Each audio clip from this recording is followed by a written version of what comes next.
Welcome everyone. Today we have our another new episode. This is our 1417 episodes. We will discuss on global peace. We have our world famous speaker, Madam Ali Rice, Dr. Talib Raphael, Professor Philip, and Professor Ulrich Betts. Am I right? So first, I want to give chance our new speaker, Professor Ulrich Betts. What are the root cause of the global conflict today, and how can we address them through peaceful means, Professor?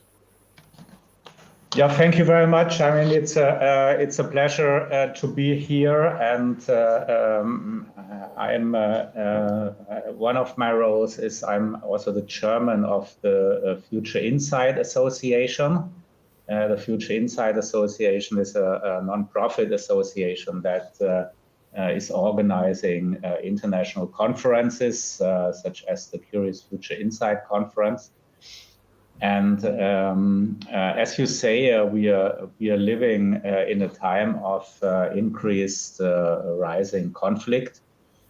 And we started our Curious Future Insight Conference back in 2018. It was started at the occasion of the 350 years anniversary of MAG, KGaA Darmstadt, Germany, as the world's oldest pharmaceutical and chemical company.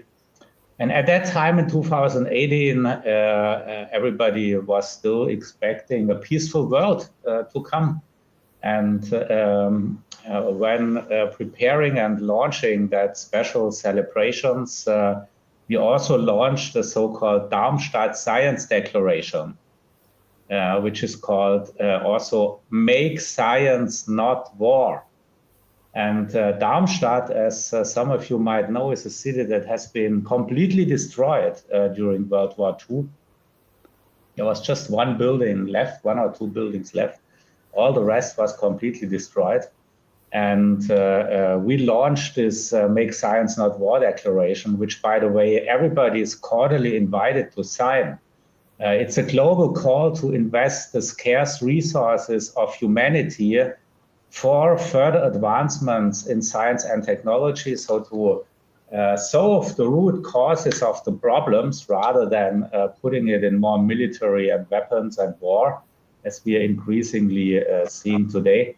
So people can sign it at makesciencenotwar.com, and I'm notwar.org, and I'm happy to see many signatures. But coming back to your questions, what are the root causes? I mean, many analysts were discussing about it. If you ask me, I think one key reason is that the last people that survived to see World War II are dying. And the voice that has been strong over the decades and to warn humanity from the devastating effects of a war, they are getting weaker and they are disappearing because these people are just dying away. And if you look back in the history, then there's always a re-emergence of war and conflict if the people that fight for peace, because they have seen the devastating effects of wars, if their voice disappears. And I think this is the root cause of what we are seeing today. Thank you, Professor. Professor Fred, my next question for you: how can international institutions like the United Nations be reformed to better promote and enforce global peace? We have our UNWTO Secretary General in our session, so hopefully this question will be very crucial for our audience. Professor Fred. Yeah, I mean, as we all know, the United Nations and particularly the Security Council was formed after World War II, but the world has kind of further evolved since then. And we have other countries that are getting more and more important and powerful. So it seems that the composition is not anymore up to date and not reflecting the weight of different countries today anymore. So some modernization would definitely be required. But at the same time, I mean, if you have countries that are starting wars, basically, that are sitting there and having a veto right, even this reform that I mentioned wouldn't make a big difference. I mean, ideally, the UN should have options to enforce peace and to get sanctions or even troops under their command, which is like a global police. So in the end, I think humanity has now advanced to a stage where without a world government, we won't be able to survive. Thank you. Professor Fred, what you want to discuss about this question? How can international institutions like the United Nations be reformed to better promote and enforce global peace? Well, this week's Economist magazine featured a column by Ban Ki-moon. He co-authored it. I can't recall who the co-author was, but it was bemoaning the fact that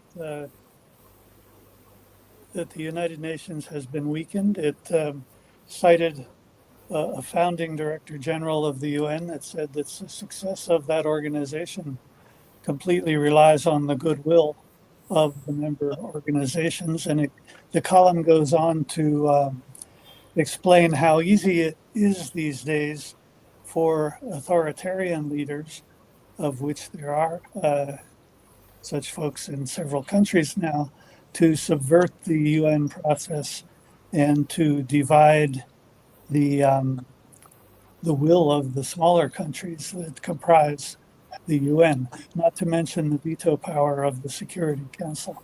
So the UN has a long way to go to recovery. Would you like me to share the other thoughts about global peace at this time? Yes, yes. Okay. Shortly after I left Asia and moved here to New Mexico, the Peace Engineering Initiative was started by Ramiro Jordan, the Associate Dean of the Engineering School at University of New Mexico. He grew up in very violent circumstances in Bolivia, and is, in addition to his engineering studies, he's very devoted to the idea that engineers can contribute to peace. So we published a special issue of this prestigious journal that I had the honor of editing for many years. Dr. Betts has published in this journal as well. And it was a special issue on peace engineering. And to me, the big points to emerge from it was that an engineer can invent a device that is 100% oriented to peaceful application. But there is always someone from a government agency, a terrorist organization, who can find a way to weaponize that invention.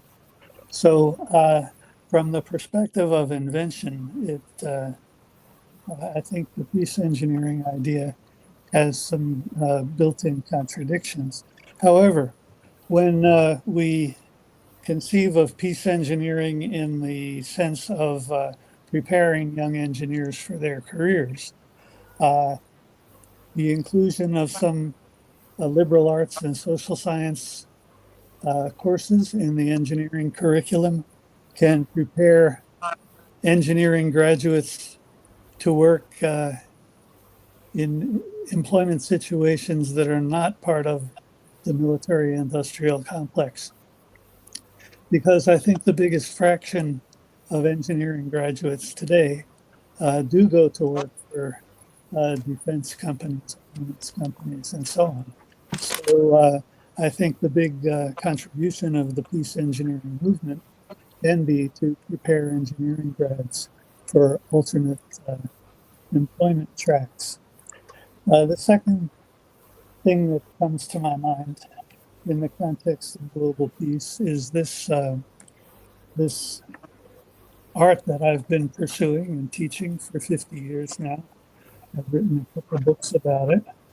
And the founder of this Japanese martial art was the fellow who had been a very rabid Japanese nationalist and, advocate of the Japanese expansionism in the World War II years. And after that, reformed himself and reformed the martial art he was teaching to be one that was oriented to reconciliation rather than beating the crap out of an opponent. I think the philosophy of this martial art is both very subtle and very highly contributory toward peace, because it highlights the rather difficult concept that you cannot frame a binary distinction that you're either a warmonger or you're a pacifist, because an alternate definition of pacifist, and is somewhat cynical, is victim. Right? So how can you be an advocate for peace without making yourself a passive victim? And this is the balance that we strive for in Aikido. And the concepts are an earlier book of mine from 20-some years ago. The concepts are transferable. They're applicable to business and management context as well. The third thing I want to mention is that last week I took a big risk, I think, by posting a column on LinkedIn about how I saw the history of the Middle East leading to the difficult and tragic situation that it faces today. Oddly enough, most of the reaction to that column has been from Iran. They mostly approve of my perspective, although they quibble about some details. But the thrusts of this were first that we need to understand the nuances of the frames that each participant is coming from. We need to separate the feelings and aspirations of each country's leaders from its people, okay? Because fewer than half of Americans support what Mr. Trump does. Ordinary Iranians want to be friends with America, but Iran's leaders are weaponizing Islam just for purposes of staying in power. There's Islamophobia in the United States, but strangely enough, most of the driver behind the pro-Israel stance of the government here comes from evangelical Christians who believe that when Jews take control of Israel again, Jesus will return. So on the one hand, you have Americans who think that, who have a religious feeling that drives their voting behavior about Middle Eastern issues. And they fear Islam, but and at the same time, while they have some anti-Semitic feelings about Jews in the United States, they have no problem with Jews who are safely far away in their own country. It's very contradictory, and we have to understand the nuances of it. In Israel, there's a prime minister who needs to stay in power because otherwise he'd be criminally indicted. Maybe he's already been indicted, but would stand trial. Whereas ordinary Israelis just want a safe place to live.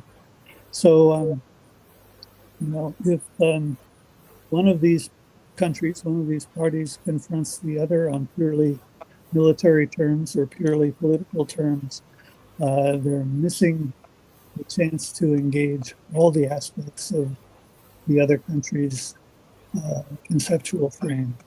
And then there's the matter of anger. I had one response to this column that was, this is drivel. And, not a very helpful comment, but it was given by somebody who was obviously raised to believe that anger and dismissiveness is the universal answer to any challenge, regardless of the logic of that challenge. At one point some years ago, I tried to access the Armed Conflict Database. Such a database exists. I think the subscription to it is rather expensive, but it should be a rich data source for those of us who are inclined to want to analyze this question of conflict in a research scientific manner.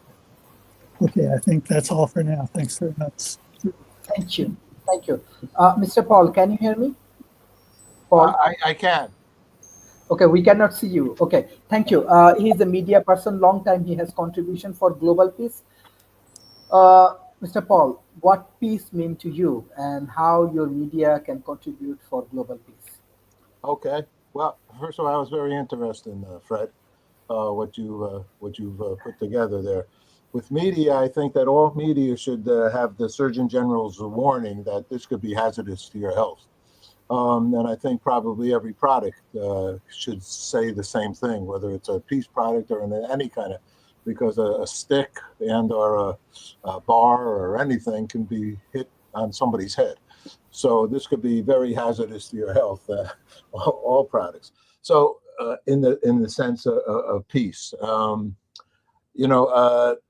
today is actually an anniversary of our Good News broadcast, and I think that's July 4th, 1998. We started 7 years before YouTube with other servers promoting the good in the world. I think a lot of what we're talking about, I know Sharif and Holmes and everyone, are talking about positive thinking, surrounding yourself with positive people like the Reverend Norman Vincent Peale, The Art of Positive Thinking. And I think it's not, as it always ends up being, is education. If you teach people to be kind and loving and caring, and if people can somehow come from families like that or have friends like that, you all potentially have the opportunity to realize who the bully is. and bullies are scary because a bully can hurt you, and then people are so afraid they stick by the bully. And it's the same thing like in a sandbox that we all grow up in. There's one or two people that are just plain old insecure. I like to use the word insecure enough to become a bully. So our thought here is that, there was a show called Damn Yankees. We try to accentuate the positive, minimize the negative, upbeat, not beat up. We've been creating a concert in Times Square for 23 years, the International Day of Peace. There actually is a day that the United Nations, 193 countries agreed to peace, which actually was created in 1984, not in 2002. Since we've been doing it, got reinvigorated in 2002. So a peace day has been around with 193 countries, many of which, including America, is not peaceful. Whether it's domestic violence or killing in the streets or other silly, crazy, unfortunate situations. So, I just think that the more we emphasize positive life, minimize the violence in our media, the sensational, this is really the way, because people don't understand what media is all about. Actually, I didn't understand. I got a master's degree, and the Jesuit priest taught me at Fairfield, this is the opinion of the management of the New York Times. And so what do you mean? Isn't this what it is? I mean, and then there's a museum called Newseum in Washington, D.C. And if you go into that museum, I haven't been there in some years, I think it's still there. They put out the front page of 50 newspapers, and the same story has a different bent, a different thought of all 50 newspapers. So, it's a shame, the courses that we probably should be taught in high school or even elementary school, understanding media, how to raise a family, what is a family, things that are practical that would help us move our lives in a more positive way somehow seem trite, I guess. I don't know what else to say, but I think that's all I'll say. So our event coming up in September, which we're focused on, if you know any people who would like to either volunteer, who could donate to our nonprofit. It's a very expensive show, 5-hour live in Times Square. Big stage, big crew, partners with Earth Day. It's called the International Day of Peace. And in New York City, Climate Week kickoffs. We're going to actually try to pause the Peace World for Peace at 12 noon is the request by the United Nations for a ceasefire, acts of peace on the 21st of September. Our event's going to start on the 19th in the City Hall with the mayor and borough president to hopefully actually pause New York City. We can pause New York City's, in essence, schools, police, and other administrative areas of which we have 17 billion employees. No, and $80 trillion budget. If we could put a hit on the city. No, I don't mean a hit. All right, put a love bud into the city of New York. I think with all the media out of New York, if we can get some enthusiasm, 193 countries raise their hand unanimously, a moment of silence for peace. If we could do a moment of silence, Ringo Starr virtually asking for a moment of silence and peace, and we can make love, not war, the old hippie-ish kind of thing, but not hippie-ish. That's it. It's called pausetheworldforpeace.org or Peace Day Party. Actually, I want to throw a party for the world and just hug and hopefully put down the guns and just make friends. All right, I'm done. Thank you. Thank you. Madam Ali Rice, you are one and only woman leader in our discussion. So how women can play important role for global peace? Okay. Well, can you hear me? Yeah. Okay. Well, one of the defining projects that I did was called Flow, and it was basically an animation that was made by children that were all under 5, and they basically researched their own animal in the world. They used Google Earth. They panned from their school, and then they did their own research. And the only thing that didn't happen in the film was that predators didn't eat prey, and there was no blood and no gore. But basically, For the Love of the World has become a bit of a mission and a vision for me. And essentially, the key thing is that it celebrates the beauty and the fragility of the natural world, and the kind of wider world as well. So for me, I think I was chosen as social entrepreneur in 2013 because of the way that I'd led creative learning programs. Because essentially, there were lots of children that were becoming disengaged in British schools, because the thing is that the world's become so visually stimulating, and there's an argument to say that the education system hasn't fundamentally changed. So essentially, one of the key things that I always remember from Roger James Hamilton, who's the futurist behind Genius U, is that there's a distribution problem in the world, and there's enough food, there's enough resources, there's enough money, but the distribution of that isn't, it needs to be fair. And I think even kind of access to land and access to opportunity, all of those things are key to making everybody have a happy, fulfilled life. So essentially for me, I think it all starts locally. So essentially community is really important, and people need to look out for each other. So, if people need support, neighbours, where we live in a small kind of cul-de-sac. So it's a tiny lane in the middle of the Cotswolds. We're surrounded by countryside. We've got older neighbours that are in their 80s, and we look out for them. They look out for us, so essentially it starts kind of locally, but there's kind of also a global reach as well. And I do think that, that that our experience of children dictates a lot about how we feel about ourselves and how we feel and believe we can go on and achieve. And essentially, the education system really fundamentally either supports our children or actually, it actually fails them. And there's some people, in England, two of the most well-known social entrepreneurs are Jamie Oliver and Branson. And both of them were dyslexic and were failed in school, but had the motivation and the skills and the genius to make something happen.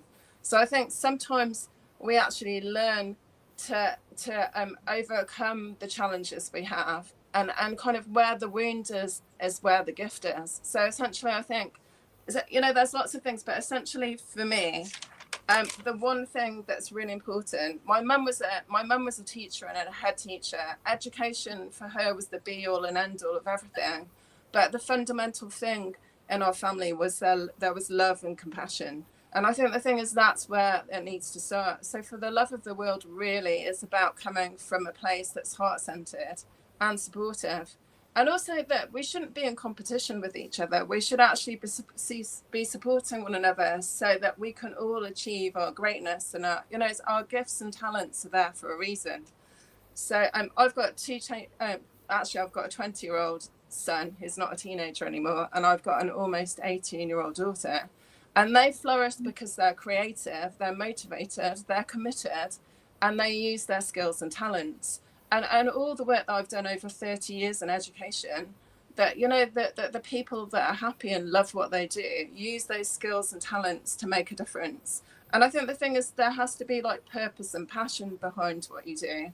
And essentially, and for the wider world, I think that as a people, in the time that I've been on social networks, people have power, and essentially people should have enough opinion and strength to actually stop the things that are wrong in the world. And essentially, I think the problem is that there's an elite that kind of are a force beyond everybody else.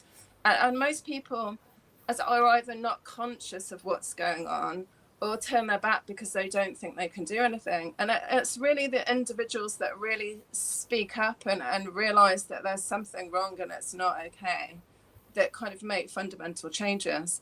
So I think the thing is that, it's kind of down to us to make changes and not have apathy, because the thing is that everybody's got power and intention, and and if not for us, for our children and the children that come after us. And one of the things that I was going to mention actually is that one of the people that always has made an impact on me was David Suzuki, and he was a genetic scientist that runs a foundation. And one of the things that I signed years and years ago was his interconnectedness of things. And that interconnection is about the natural world. And, we all rely on the natural world, and it's, the clean air and water and food and, and the biodiversity, so I think that kind of interconnectedness is really important. And it goes for human life and, wildlife and everything in between. So I think the thing is that sharing resources, embracing diversity, understanding each other, and realizing that it's okay to have different opinions, and kind of collaborating, co-creating things and working in partnership are all the things that are going to get us to a stage when there's more peace. And it's because you don't have to argue to be right, you just need to embrace. And I think that's what forums like this are about. But you need to come from a place when you're not trying to to kind of kill someone's idea or close that, so I think it's much more important to embrace the thoughts and feelings of everybody. So yeah, and I do think that for me, that if there were more women in power, there'd be less destruction.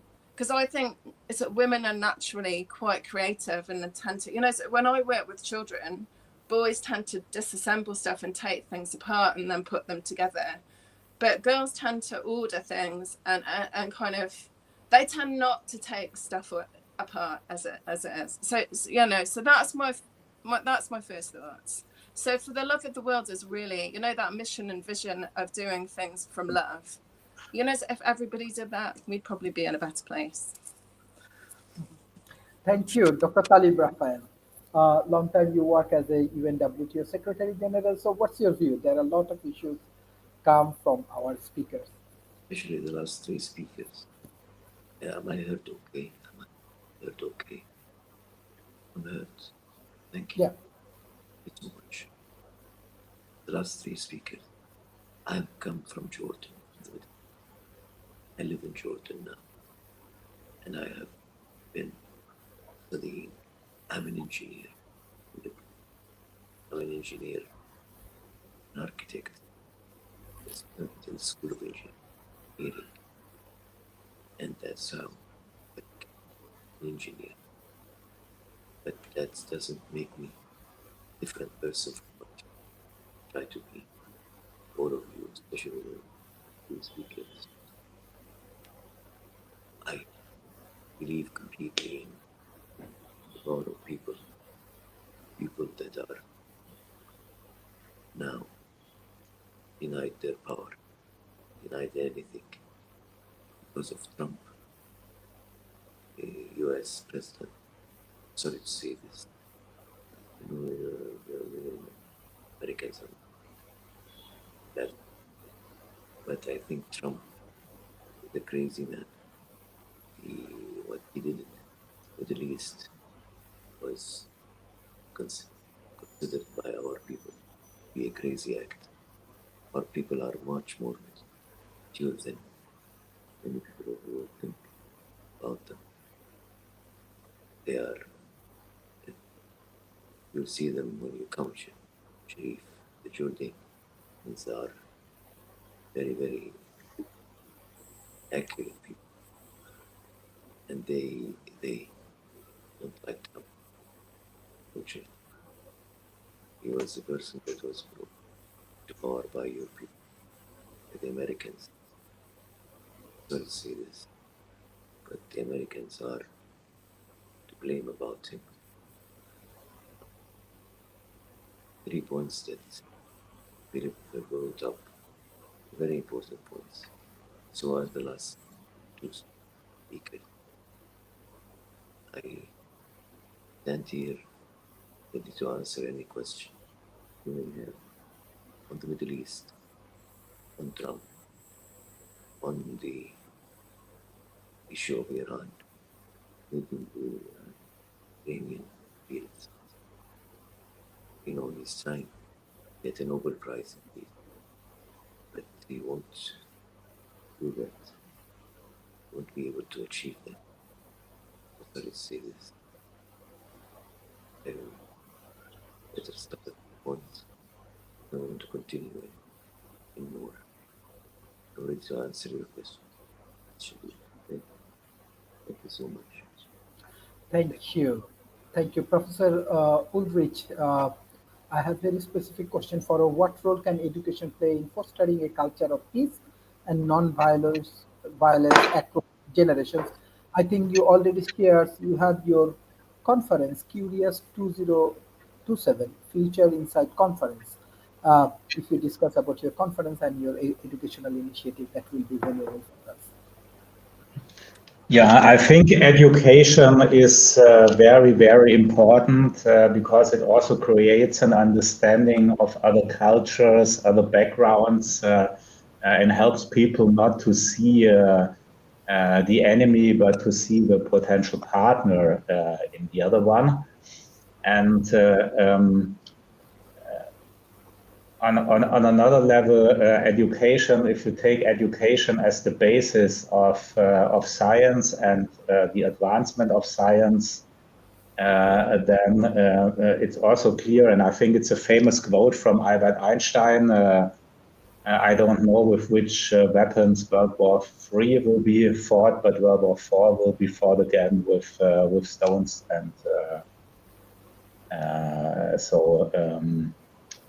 the science arises from education, and science actually makes conflict and war also more dangerous. So we must be aware that science itself is a double-edged sword.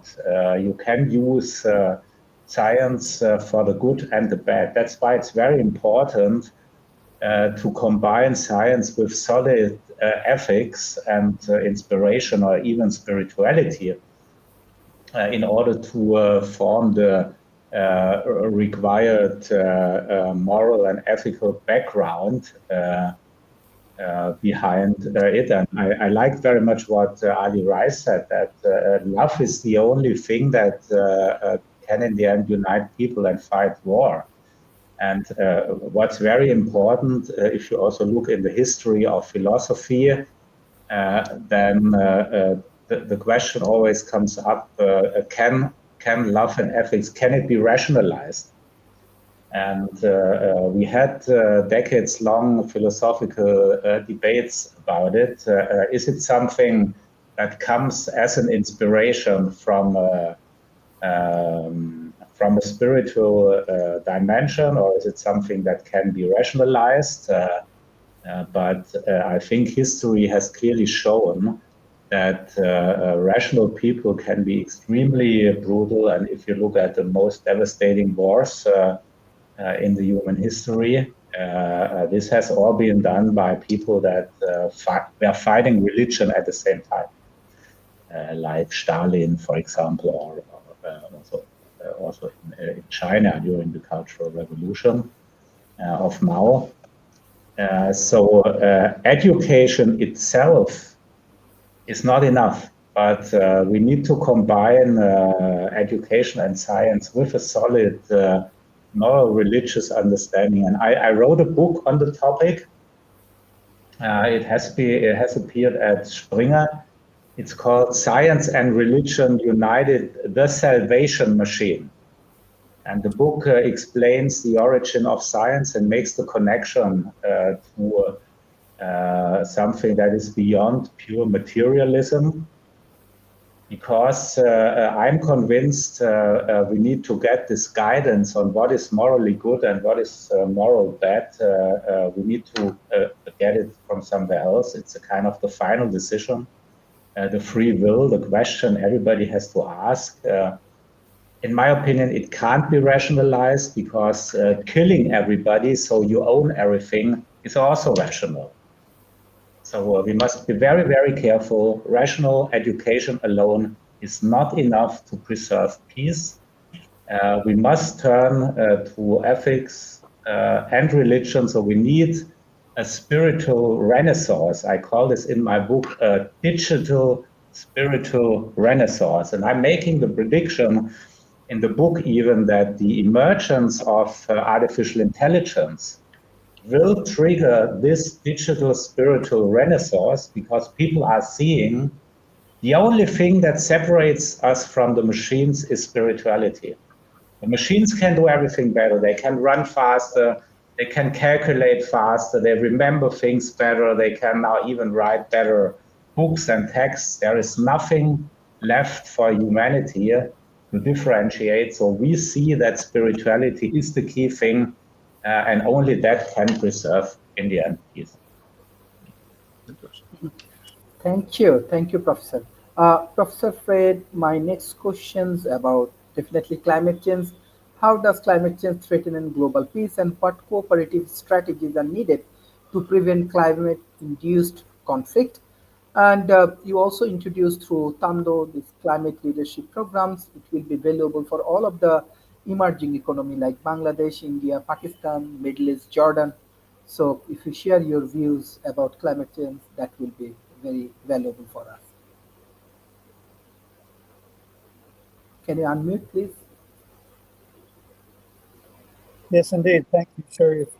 Part of our educational sound is to help people to understand the difference between observation and interpretation. Even some scientists are not totally good at distinguishing observation from interpretation. For example, if my hand were to shoot toward your head, and you notice that, of course, that's an observation. If you say that's conflict, but I'm attacking you, that is an interpretation, because I may simply be trying to remove a dangerous insect from your hair. So if we are predisposed to interpret things as conflict, I think this is a problem that raises its head in many situations. Now, as for the question that came up on the screen, I think we've discussed this before, that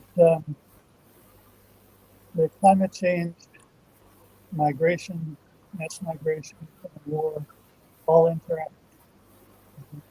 And we can't solve just one of those three things. Oh, let's throw in pandemics. There's just 3 or 4 things that we cannot solve separately because each one of them causes the other. So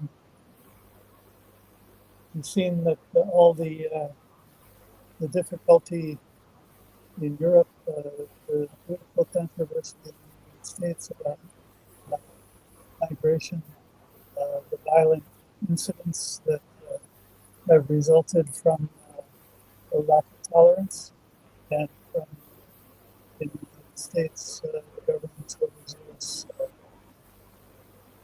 actions in terms of capturing and deporting people whose immigration status is not necessarily illegal, but simply questioned. So the idea of how to understand the interactions among all these things, the interactions that we call highly crisis, this is an urgent educational hurdle, and it's one that we tackle in Kondo Institute's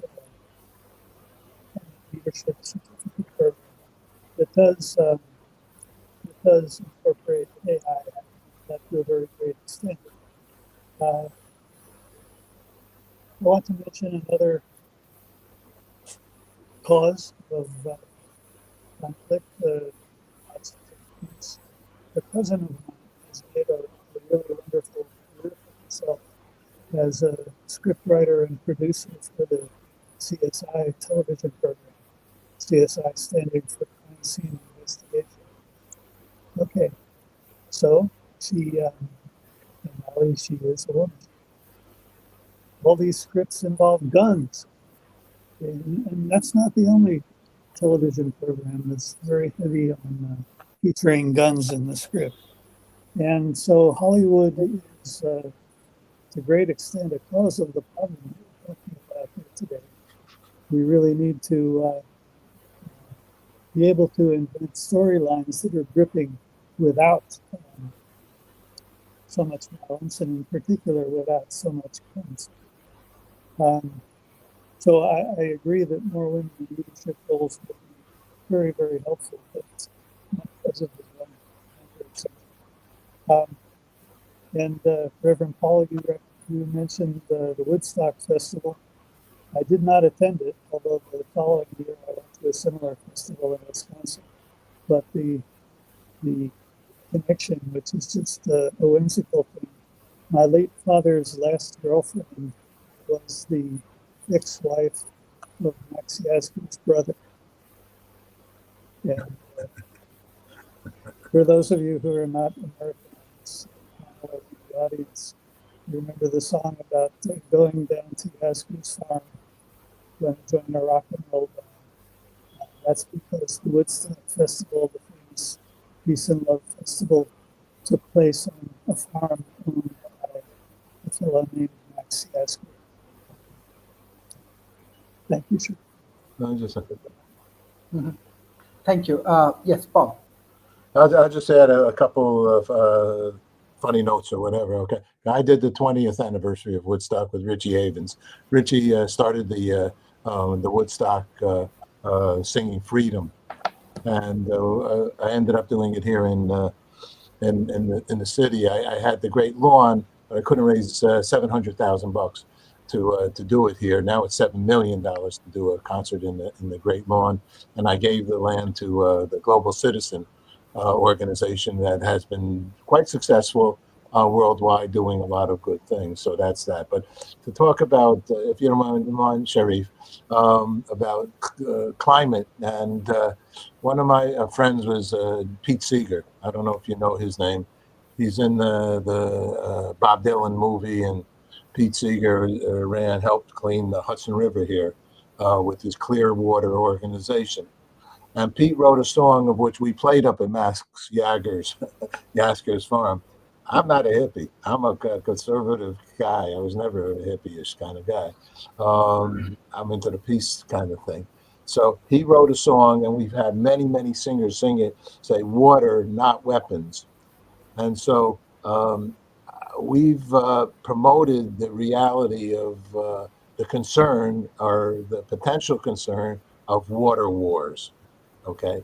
With the knowledge of water, and we helped my partner, Phil Sowers, created World Water Day at the United Nations with Tajikistan. Water, talking about climate concerns, and is, of course, the sustenance of life. And we, even though we have a lot of water on Mother Earth here, right? It's not drinkable. And so if we could put a couple bucks into desalination, which is a big energy user to create or come up with more, taking the water out of the skies, that would be a good thing. And I just did an Australian thing where people from a local island not far away from Australia, 3/4 of the island, its population has moved to Australia. So the fact is, in Manhattan's an island, and so many places where people live, because people seem to like to live near water. And water is a big, concerning, potentially hazardous and/or war-oriented. So part of the climate concern. I would like to directly comment on that. I think that's a very, very nice example that it's better to put the resources in solving the problems at its root cause rather than on weapons. So rather create more water or better purification technologies. And I would like to share a quote that came up by the scientist Avi Loeb during a discussion at one of the Curious Future Insight conferences. And he said, war is a zero-sum game. Science is an infinite-sum game. And I think that brings it up very, very nicely. Thank you, Professor. Thank you. Ali Rice, you want to add any points?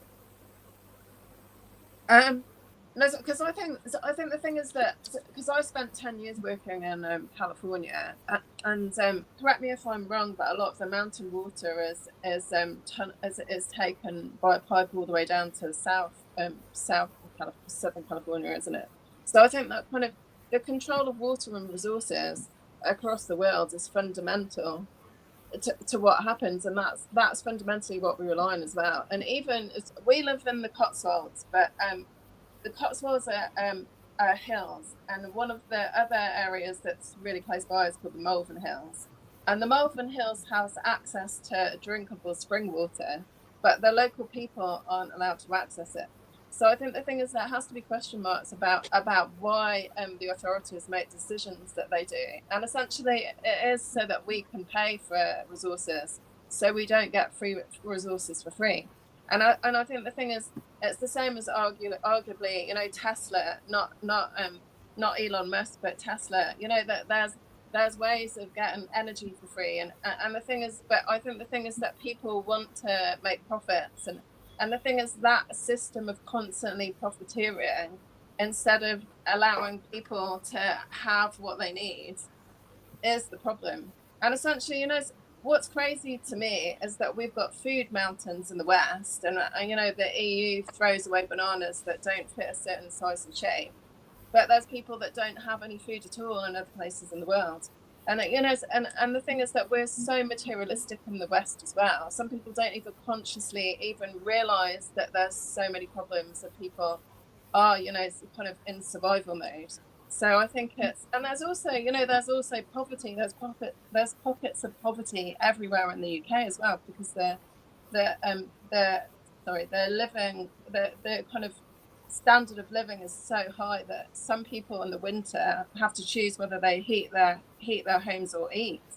And that's the thing, is because and I actually have, you know, since 2020, I actually think that if you look at the history, that in 1920, 1820, there's always been a reset, and the resets usually always happened through war. And essentially what's happened that I'm very aware of is the systems are quite broken, so they can't be financially sustainable. The education system, the financial system, you know, even the food system, you know, there isn't. So essentially, I think they deliberately make, you know, like the lockdowns, I think were a deliberate agenda to stop people in their tracks and have control. And the lockdowns, I still think, are going to be the excuse for the fact that those systems were in jeopardy anyway. So, you know, so I think they're, and it's really shocking to me that we've gone through all the lockdowns and now there's wars all over the world. You know, it's you know, in this time and space, you think that humans would know better, wouldn't you? But they obviously don't. So yeah, it's shocking. Yeah, really shocking to me. Thank you, Dr. Talib. Dr. Talib. Yeah. Yeah. Yeah. Thank you so much. Thank you, Sharif. Thank you for it.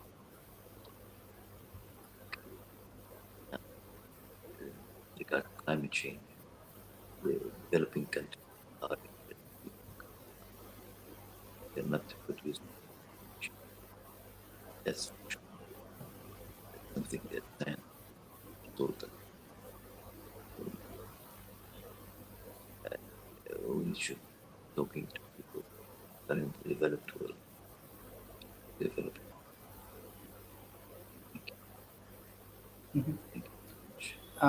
Okay, thank you. Professor Ulrich, we have next question for technology. How might emerging technologies such as AI and drone be used both as a tools of peace and tools of war? I mean, it comes back to the dichotomy that I elaborated on in my previous answer. So technology is always neutral. You can use it in both ways, and AI certainly has a chance to empower further and to leverage further the playing field, because it can be used by more or less everybody in the world can log into ChatGPT and use these bots. It's an enormous empowerment of humanity. So everybody basically has 100, 200 professors at their fingertips where you can ask questions about everything. It's incredible, completely unprecedented in the history of humanity. With drones and AI, and if you combine robotics and AI, then obviously we are getting into a very, very dangerous area where the robots might decide to kill somebody or to initiate destruction without any human being even involved. So the algorithms make the decision about life and death. And I think that is really very, very dangerous. And I think many world leaders have warned about that. I think it will be a key question how that can be controlled in the future, because it's in the global arms race, it's a speed question. You know, if you have one country that has installed this artificial intelligence guided drones or other weapons, they are much faster versus other countries where you still have humans in the loop. I don't have a solution for the problem, but I think it's a very, very big threat that is currently growing there. Thank you. Professor Fred, my next question about the engagement of grassroots level. What is the role of youth and the grassroots movement in promoting sustainable peace in divided societies? One reason that we target this certificate in climate leadership to fourth year university students, graduate students, recent graduates, young employees is because it's the young generation that enunciates the greatest amount of concern about climate change. The older folks engage in denial, or they already are at an age where they have financial incentives for denying climate change or being financially wrapped up in the what's the word? The established technologies rather than the green ones. You know, the incumbent technologies is the word that I'm looking for. So that all ties in, of course, with our discussion of education. They're the ones who are at the age where they're still engaged in educational activities. And we would want engineering students, harking back to the talk about peace engineering, to understand the consequences of what they're inventing. As Dr. Betts says, it's all neutral, but we do need to have them educated in technology assessments so that they and we as a society can try to understand in advance what are the pluses and minuses in terms of the potential applications of these technologies, and feed that information into the policy formation process. Now, I think everybody knows that Isaac Asimov had his 3 rules of robotics, and primary of which was that robots are not allowed to hurt people. But poor Isaac Asimov is spinning in his grave right now, because once robots and AI actually did come onto the scene in a cost-effective manner, who was the first to grab onto them? The military, for weapons use.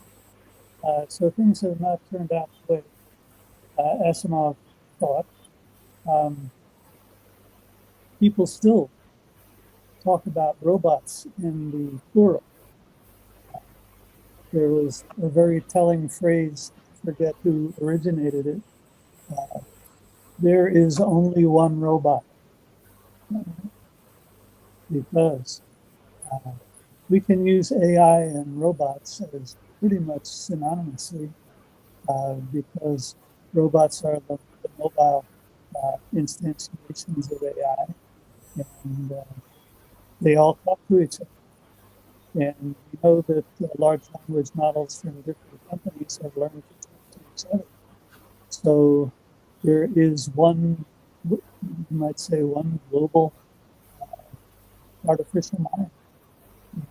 And who, of course, we can all use it, as Dr. Betts said, but who controls it? This is the source of much of the discussion we've had in other video casts in this series, and a lot of the political difficulty right now with Mr. Musk and Mr. Kyle and all the tech firms. So, yeah, there's only one robot, and we have to think of what are the consequences of that. Thank you, Professor. Mr. Paul, my last question for this round. How can cultural and religious diversity be harnessed as a strength rather than a source of divisions in peace-building effort? Well, I think, from my observation here, I'm part of the faith-based community here in New York, which also extends to maybe 300 plus faith-based people throughout the United States, which we meet regularly. Actually, the mayor here is very religious, I'll say, of spirituality, and has a whole team involved with spirituality here in the city of New York. Once again, it's the people who utilize religion as a I'll put it in quotes, as an excuse to cause harm. Obviously, do not understand their religion, because I guess I believe they, it's not what their religion stated. I don't believe. From my interfaith seminary 2 year study from all the different religions, I don't believe that the interpretations of what I was taught from Imam Faisal or from the Rabbi who's Geldorf or the priests or the Buddhists or all the people, no one said that kill your neighbor. So I just think it's unfortunate, and I think it's the reality of humanity. There's a few bullies, couple people who would, in the name of, cause some harm. So how do we overcome that? There's hundreds of organizations doing that specific thing. Interfaith community outreach.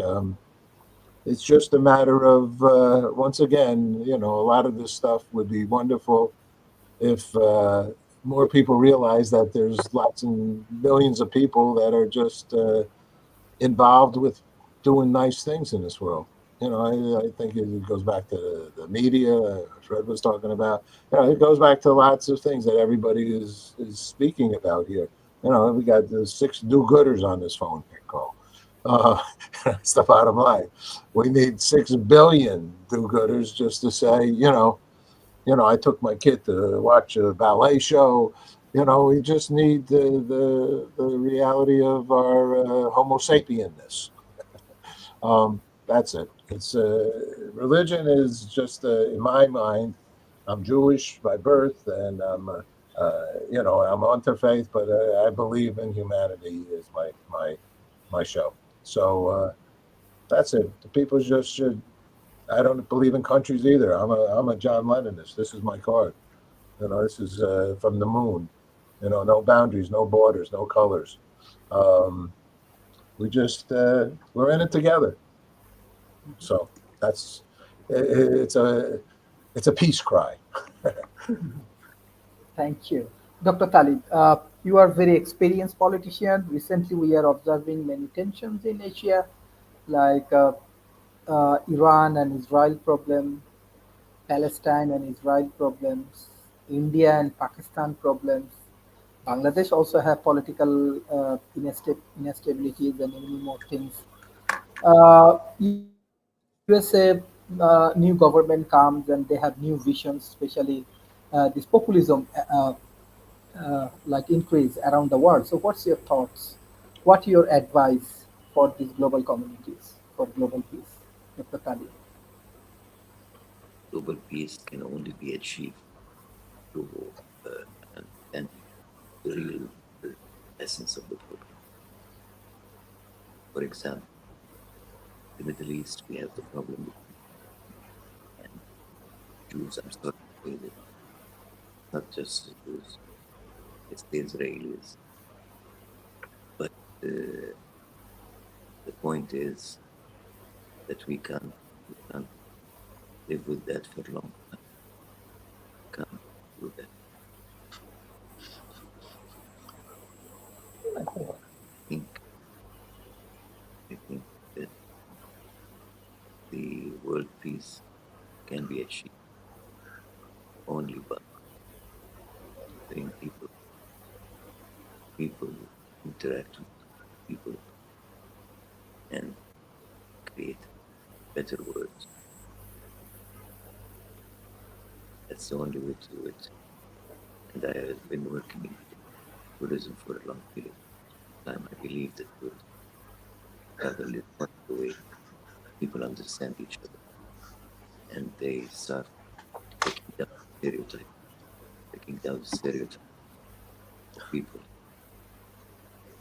That's what I say. Thank you. Thank you, Ali. Yeah, thank you, Ali. Yeah. Well, my thoughts are that when I was 21, I went to work in the States, and I used to run arts and outdoor programs in the middle of the wilderness. And I was working with lots of international people. one of my best friends actually is still one of my best friends to this day, and she was from Russia, and another one was from Nairobi. And essentially what was crazy is that we would never have met one another unless we were working together at the same residential camp. And essentially both of them opened my eyes to completely new experiences and completely diverse ideas of what happened when they were growing up, how their culture was, and that's to this day. I think the thing is that unless you travel and you understand that everybody's experience is different and unique, that you don't really understand the world. And you also, I don't think you really appreciate what you have in your own country until you travel abroad and then come back.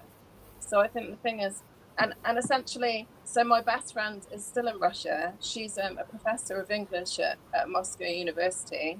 She's got 2 sons, and one of them is abroad and training, so he's doing a degree over in the Netherlands. But if he was at home, he'd be conscripted to fight.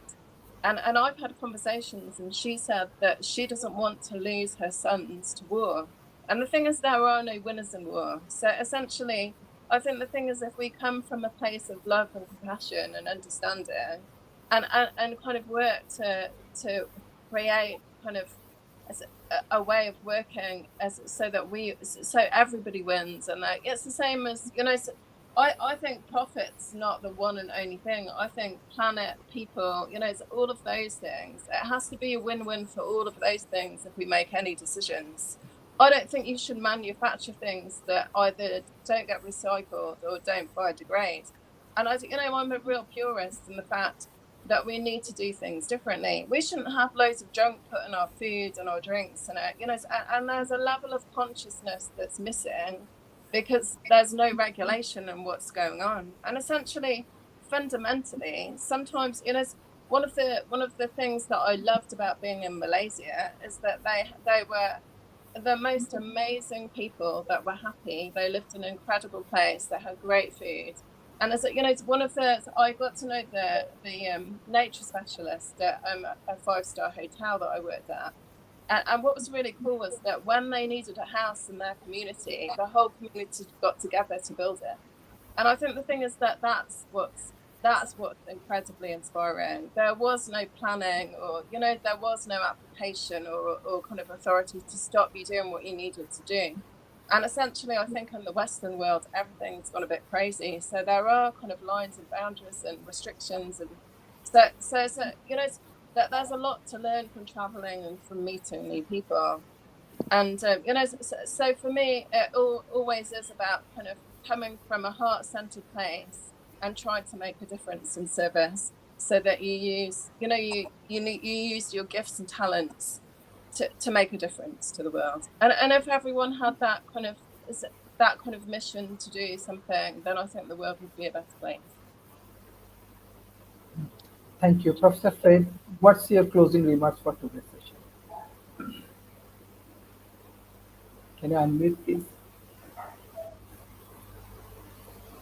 Once again, I think we need to understand from what frame your interlocutor is speaking from. People speak from the personal frame, the organizational frame, the religious frame. And if I'm talking to you from the personal frame and you're talking from the political frame, we're going to conversation is going to pass right by each other without achieving any understanding. When I spoke about that there's only one robot, I want to connect that to the fact that we need to examine our own deep psychology, where deep history is.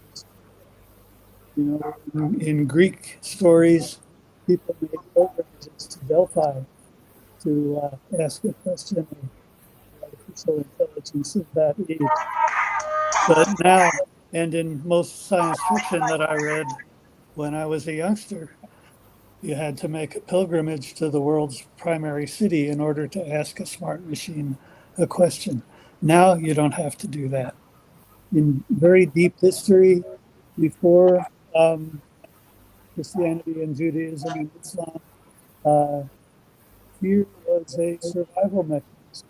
Fear, insecurity, and the resultant aggressiveness is what helped your family or your tribe to survive. And some of that is still inside us. We need to face that and understand when it's helpful in the modern day, in the present day, and when it is, in most cases, not helpful.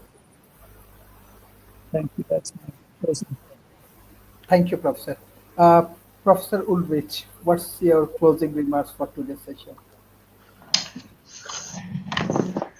Yeah, I think in the end one should stay optimistic. There have been ups and downs in human history, but overall the trajectory of progression was clearly going upwards, so getting better. And I think if we take also the combined teachings of all world religions, which are actually almost identical when it comes to ethical moral behavior, the rules are very, very similar. I think we should all be positive and if the good people, so to speak, talk and share their voice and inspire others, then light and good will win. So don't be too frustrated or too negative. Thank you. Mr. Paul, what's your closing remarks for today? A lot of good thoughts here being shared. Thank you. It's a big honor to get an opportunity to speak with you all. I guess the meek will inherit the world. No, wait, the meek have already inherited the world. It needs some organization. People who don't want to fight wars, people that don't want to see violence. Somehow, worldwide, I don't know if the United Nations is the place, but some place has to become the place. And I actually really believe there needs to be some leadership in our world for peaceful acts. I know for many years we've tried, Dennis Kucinich, Marianne Williamson, for example, have tried to get a peace cabinet position here in America, in violent America. And so, it's a struggle. It's a struggle because the word peace is not an easy word. I'm dealing with it for 23 years, and it's very hard. I've had, getting, people to be part of it, to be, what does that mean, peace? So I don't know, maybe there's a better world, a better concept for getting more people together to do good. And I think and I know because I'm in the Good News broadcast, and I've done thousands of shows, and I know billions are doing good things, and it's just a little few that aren't, but that cause real havoc. So just got to accentuate the positive. I wish we had more positive media that at least started there saying, 10,000 flights took off. We did have two problems, though. I don't know. So it's a concern, but it's all good, and you're all good ones. And thank you, Sharif, for including me. Thank you. Thank you. Dr. Talib, what's your closing remarks for today?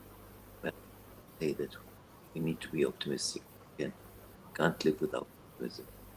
I agree completely with you on this.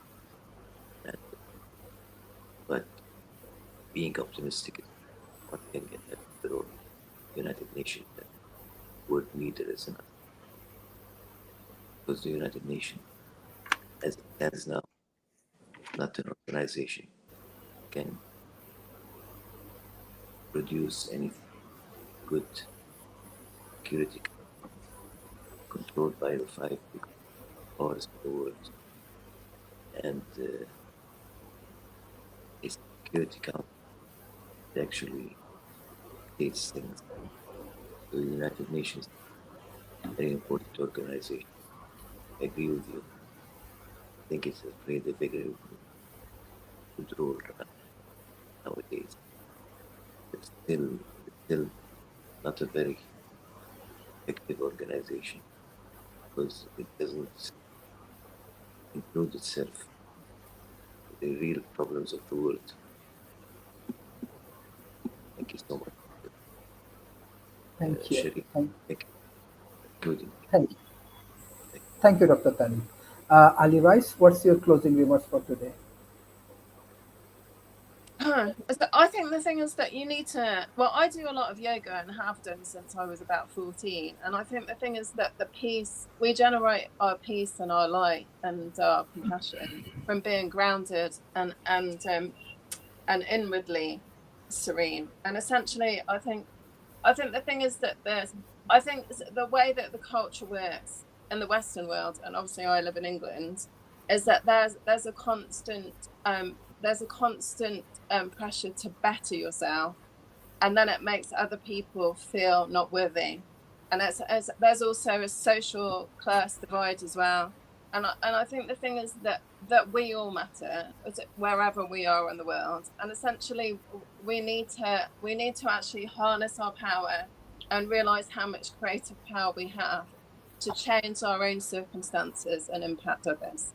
And I think, and everyone's got that ability to do it. And if you're an artist like me, I think the thing is that you don't realize that the creative power is in us all, and we all create our reality. And I do think that the news tends to render fear, and most news on the the news channel that we watch, it is predominantly bad. So I think the thing is that good news channels and choosing your friends and your colleagues and the people you work with wisely is really important. And also, the most fundamental thing that you ever do is be a parent and nurture your children to love the world and be in awe of it. And I think the thing is that it fundamentally comes back down to love. So you can't go wrong if you're. Thank you, everyone. It's an excellent discussion in terms of global peace, which is very important right now. We have a lot of tensions around the world. Peace is important, but I'm very much optimistic when I see Professor Fred, Professor Ulrich, Pauls, Talib Raphael, Ali Rice, and all of you have good initiative for global peace. Everyone has some good things. So World Talent Economic Forum, that is our objective. We want to bring all of the good people together. We want to go for positive thoughts, positive initiative, and by this way, we can make a bridge in between global north and global south. And that is the way we can solve many complex problems together. So thank you everyone for joining today's sessions. I request all of our audience, please share our content as much as possible with the government agency, corporation, and academia. Thank you everyone for joining today's sessions. Thank you. Bye bye and take care. Thank you. Thanks, Shireen.